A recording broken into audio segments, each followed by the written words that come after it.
Jeshi la Magereza limewapokea, limewahifadhi, kuwarekebisha tabia wafungwa, lakini zaidi hapo ni kuwapatia elimu na kutoka magerezani wakiwa na skills mbalimbali ambazo mmezitaja hapa, fani 7, na huku mkimuomba mkuu, kamishna generali kwamba fani zile ziongezwe. Mbeya oye! Mimi kwa niaba yenu nimepokea ombi hilo na tutalifikisha sehemu inayohusika. Tuko na naibu kamishna hapa kwamba mkuu, tuongezee fani hizi na hizi na hizi kwa maombi ya wahitimu wa mwaka huu, ili watakapotoka waweze kwenda kuingia kwenye ushindani wa teknolojia unaokuwa kila siku. Mbeya hoye! Lakini la pili, tutashirikiana na kamishna na mkuu wa magereza mkoa huu wa Mbeya ambaye yuko hapa.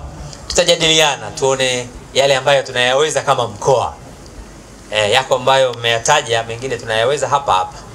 Nilikuwa naangalia wale wanaochanganya rangi, sikuona mashine ya kuchanganyia rangi pale. Kwa hiyo ni vitu ambavyo tunaviweza wenyewe. Tutashirikiana na wadau mbalimbali kuona mzigo unaokwenda kwa kamishna generali, basi mwingine tuweze kufanya wenyewe. Mbeya oye! Ndugu mkuu wa chuo, leo wanahitimu wanafunzi 73 kati ya 81 au 82 waliokuwa wameanza. Hii ni idadi nzuri, ni idadi kubwa, na naamini mwakani nikija watakuwa 200 sasa, sio tena 70 na kitu. Sisi kazi yetu kama ofisi ya mkuu wa mkoa pamoja na wilaya na kushirikiana na uongozi wa magereza kuona yale yaliyopo ndani ya uwezo wetu tunayafanya, ili maisha ya urekebishaji yanapoendelea, basi na maisha mengine nayo yasikwame. Mbeya oye! Mheshimiwa mkuu wa chuo, haya vitendekazi nimeshayagusia na tutayafikisha, na yale ambayo tuna uwezo nayo tutahakikisha tunatimiza dhana nzima ya kuwa kiongozi. Ni mambo mengine mawili tu ya mwisho ambayo mkuu wa mkoa amenitaka niwaase.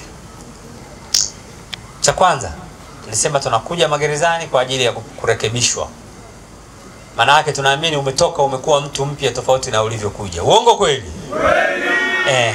Tunaamini hamtarudi tena hapa kama wafungwa. Niwaombe huko mlipo au mtakapoelekea mkawe raia wema. Mtumie vizuri fani hizo, mtumie vizuri ofisi zetu, mtumie vizuri halmashauri zilizoko jirani yenu, kuhakikisha moja ya kundi linalopata kazi za miradi ya halmashauri ni pamoja na ninyi. Mbeya oye!